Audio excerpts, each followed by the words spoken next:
conclude the economic partnership agreement with East African Community. And I'm really looking forward to this being concluded so that we can even the scales. Access to the EU market would enable Kenya expand its export base, thereby multiplying employment opportunities and strengthening its balance of trade.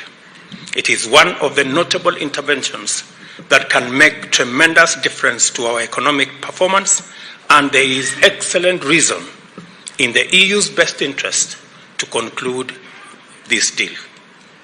Kenya is undergoing the adverse impact of climate change, leading to extreme weather patterns, including a drought in our arid and semi-arid rangelands, which covers nearly 70% of our landmass.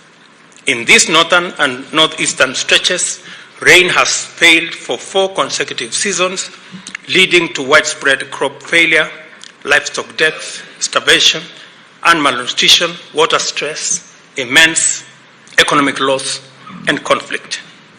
This adversity is part of a broader phenomenon afflicting the Horn of Africa, which we all know.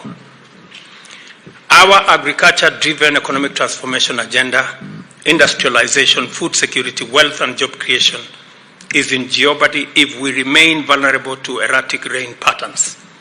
Thus, this agenda not only has to be complemented by a strong water harvesting and supply and irrigation infrastructure component, our entire bottom-up economic transformation agenda must be premised on strong green growth.